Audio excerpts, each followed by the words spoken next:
नमस्कार प्यारे बच्चों। आज हम आत्मपरिचय कविता को पढ़ेंगे। आत्मपरिचय कविता हरिवंश राय बच्चन द्वारा लिखी गई है। इस कविता को पढ़ने के बाद हम कविता के शीर्षक को स्पष्ट कर सकेंगे। हरिवंश राय बच्चन के जीवन परिचय एवं साहित्यिक परिचय से परिचित हो सकेंगे। कविता में आए शब्दों के अर्थ समझकर अपने विचारों की अभिव्यक्ति कर सकेंगे। कविता काव्य पंक्तियों का अर्थ स्पष्ट कर सकेंगे। काव्य पंक्तियों के भाव पक्ष पर टिप्पणी कर सकेंगे। कविता के सौंदर्य स्थलों का उल्लेख कर सकेंगे। चलिए हम आज के कवि हरिवंश राय बच्चन जी से परिचित होते हैं। हरिवंश राय बच्चन जी का जन्म 1907 में इलाहाबाद, जिसे हम प्रयागराज के नाम से जानते हैं, में हुआ था। इनकी प्रमुख रचनाएं मधुशाला, मधुबाला, मधुकलश, निशा निमंत्रण, एकांत संगीत, आकुल अंतर, मिलन यामिनी, सत तरंगिणी, आरती और अंगारे, नए पुराने झरोखे, टूटी फूटी कड़ियाँ, जो कि इनका काव्य संग्रह है, क्या भूलूं क्या याद करूं, नीड़ का निर्माण फिर, बसेरे से दूर, दशद्वार से सोपान तक, ये इनकी आत्मकथा के रूप में है। इन्होंने कुछ प्रसिद्ध अंग्रेजी उपन्यासों का हिंदी में अनुवाद भी किया था, जैसे हेमलेट, जनगीता, मैकबेथ, प्रवासी की डायरी, ये इनकी डायरी लेखन में इनका योगदान है। और इनकी संपूर्ण वाङ्मय बच्चन ग्रंथावली के नाम से 10 घंटों में प्रकाशित हुई थी। इनका निधन 1903 में मुंबई में हुआ था। वास्तव में इनकी प्रसिद्धि हालावाद कवि के रूप में रही है और ये मुख्य रूप से मौज मस्ती, उमंग और उल्लास के कवि हैं। इनकी कविताओं में फारसी कवि उमर खय्याम का प्रभाव दिखता है। इन्होंने कहानी, नाटक, डायरी के साथ साथ बेहतरीन आत्मकथा भी लिखी है। आत्मपरिचय कविता में कवि ने अपना परिचय देते हुए दुनिया के साथ अपने प्रीत और कला को प्रकट किया है।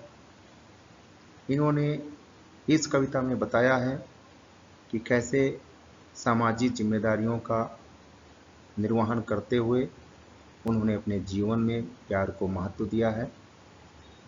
उनकी प्रेमिका से उनके प्रेम की झनकार इस कविता में सुनाई पड़ती है।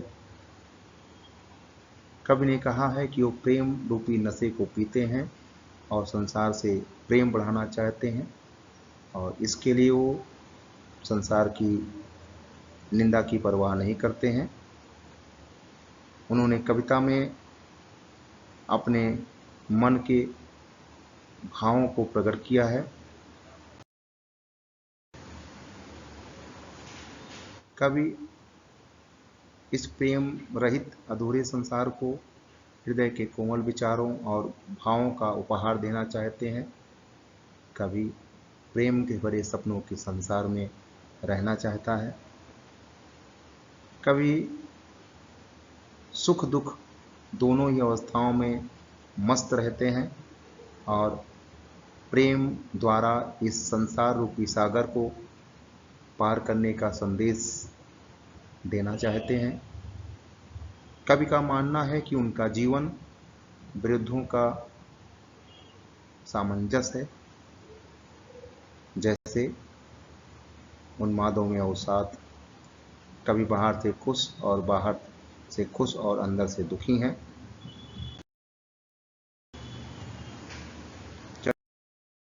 चलिए अब इस कविता को हम पढ़ते हैं। काव्यांश में उन्होंने कहा है मैं जगजीवन का भार लिए फिरता हूँ, फिर भी जीवन में प्यार लिए फिरता हूँ। कर दिया किसी ने झंकृत जिसको छूकर, मैं सांसों के दो तार लिए फिरता हूँ। कवि हरिवंश राय बच्चन कहते हैं कि मैंने अपने सामाजिक दायित्वों और सांसारिक जिम्मेदारियों के प्रति हमेशा सचेत रहा हूँ और उसे पूरी शिद्दत से निभा भी रहा हूँ। लेकिन इन जिम्मेदारियों के बावजूद भी मेरे हृदय और मेरे जीवन दोनों में मैं प्रेम लिए घूमता हूँ। ये ठीक वैसे ही लगता है जैसे किसी ने मेरी सांसों में प्रेम की झंकार उत्पन्न कर दी हो और मैं इन सांसों रूपी दो तारों के लिए पूरे संसार में घूम रहा हूँ। कभी आगे कहते हैं, मैं स्नेह सुधा का पान किया करता हूँ, मैं कभी न जग का ध्यान दिया करता हूँ। जग पूछ रहा उनको जो जग की गाते, मैं अपने मन का गान किया करता हूँ। कभी कहता है कि मैंने प्रेम रूपी नशे यानी कि शराब को पी लिया है और मैं उसमें मस्त हूँ। वह कहते हैं कि संसार के लोग उनके प्रेम के बारे में क्या कहते हैं, वह कभी इसकी परवाह नहीं करते। दुनिया को प्रशंसा इसलिए प्रिय है क्योंकि संसार के लोग उनकी बातें करते हैं। जो संसार की झूठी प्रशंसा करते हैं, लोग उनको पसंद करते हैं। लेकिन कवि कहता है कि इन सब से हटकर मैंने इस कविता में अपने मन के भावों को प्रकट किया है। अगर इन पंक्तियों के शिल्प सौंदर्य पर हम चर्चा करें तो इन कविता में खड़ी बोली हिंदी का प्रयोग किया गया है, तत्सम शब्दों का अधिक प्रयोग किया गया है, जैसे झंकृत, स्नेह सुधा। अनुप्रास अलंकार का सुंदर प्रयोग इस कविता में दिखाई पड़ता है, जैसे जगजीवन, कर दिया, जो, जग। और यहाँ पर रूपक अलंकार का भी प्रयोग हमें मिलता है, जैसे स्नेह सुरा। स्नेह सुरा का मतलब प्रेम रूपी शराब या नशा। और ये कविता आत्मकथात्मक शैली में लिखी गई है। आगे हम चलते हैं। मैं निज उर के उद्गार लिए फिरता हूँ, मैं निज उर के उपहार लिए फिरता हूँ। है अपूर्ण संसार न मुझको भाता, मैं सपनों का संसार लिए फिरता हूँ। उर का मतलब हृदय से लिया गया है यहाँ। उद्गार का मतलब होता है विचार। निज मतलब हम समझ सकते हैं अपना। कवि कहता है कि मैंने अपने हृदय के उद्गार अर्थात अपने हृदय के कोमल और प्रेम से भरे भाव लेकर संसार में घूम रहा हूँ। मेरे हृदय के कोमल भाव और प्रेम से भरे विचार मैं संसार को उपहार के रूप में देना चाहता हूँ। प्रेम की कमी के कारण कभी कोई यह संसार अधूरा लगता है, उसको ये संसार अच्छा नहीं लगता। कवि ने अपनी कोमल भावों के द्वारा प्रेम रूपी एक काल्पनिक और स्वप्नित संसार की रचना की है। और कवि कहता है कि मैं अपने उसी स्वप्न रूपी संसार में घूमता रहता हूँ। आगे कवि कहता है, मैं जला हृदय में अग्नि दहा करता हूँ, सुख दुख दोनों में मग्न रहा करता हूँ। जग भव सागर तरने को नाव बनाए, मैं भव मौजों पर मस्त बहा करता हूँ। कवि कहता है कि मैं अपने हृदय में प्रेम की आग जलाकर खुद उसमें जल रहा हूँ।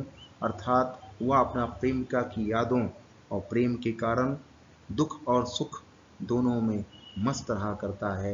कवि कहता है कि संसार के लोग संसार रूपी सागर को पार करने के लिए तरह तरह के उपाय सोचते हैं, लेकिन कवि संसार की लहरों, यहाँ संसार की लहरों से तात्पर्य संसार में व्याप्त सुख और दुख से है। तो कवि कहता है, मैं इस संसार की लहरों पर मस्त बहता रहता हूँ, मस्त चलता रहता हूँ। इस पंक्ति में अगर हम काव्य सौंदर्य की बात करें तो यहाँ पर भी खड़ी बोली हिंदी का प्रयोग किया गया है। तत्सम शब्दों का अधिक प्रयोग किया गया है, जैसे अपूर्ण, स्वप्नों, हृदय। अलंकार की बात करें तो यहाँ पर आपको अतिशयोक्त अलंकार मिलेगा, हृदय में अग्नि। यहाँ पर हृदय यानी दिल में आग लगाकर इसको बढ़ा चढ़ाकर वर्णित किया गया है, इसलिए यहाँ पर अतिशयोक्त अलंकार है। रूपक अलंकार का प्रयोग किया गया है, जैसे भवसागर यानी कि संसार रूपी सागर, भव मौजो यानी संसार की लहरों, और यह भी आत्मकथात्मक शैली में लिखी गई कविता है।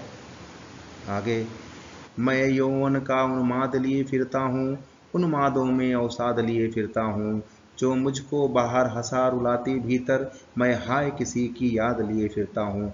कवि कहता है कि मेरे अंदर युवावस्था का जोश और उत्साह है, लेकिन निज प्रेम को प्राप्त न होने के कारण मेरे दिल में दुख है। प्रेमिका की यादों के कारण मैं संसार के दिखाने के लिए बाहर तो हंसता रहता हूँ, लेकिन मन ही मन मैं बहुत ही दुखी हूँ। यहाँ पर भी खड़ी बोली हिंदी गद्य साहित्य का प्रयोग आपको मिलेगा। तत्सम शब्द जैसे यौवन, उन्माद का मिलेगा। अलंकार, यहाँ विरोधाभास अलंकार का प्रयोग किया गया है। कवि कहता है उन्मादों में अवसाद, बाहर हंसा रुलाती भीतर, ये दोनों एक दूसरे के विपरीत हैं, इसलिए विरोधाभास अलंकार है। बाहर से हंसना यानी खुश होना और अंदर से रोना यानी दुखी होना, इसमें विरोध का आभास है। अनुप्रास अलंकार, लिए फिरता हूँ, इसमें देखिए आप एक ही शब्द की आवृत्ति हुई है। मिटे सब सत्य किसी ने ना जाना।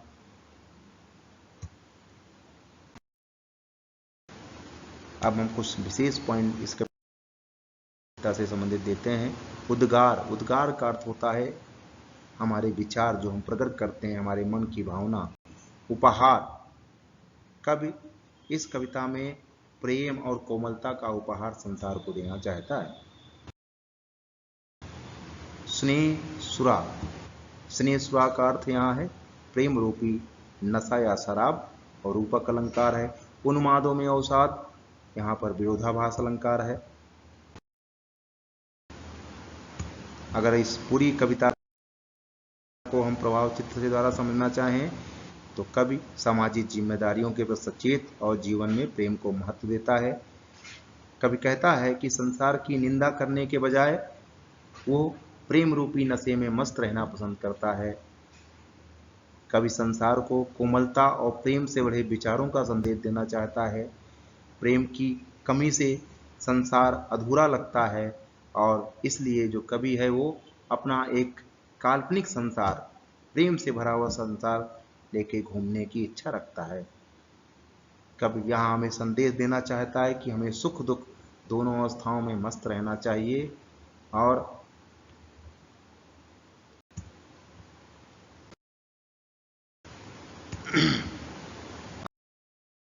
आगे हम देखते हैं अलंकार, ये चीजें आपको पीछे मैंने बताया हुआ है।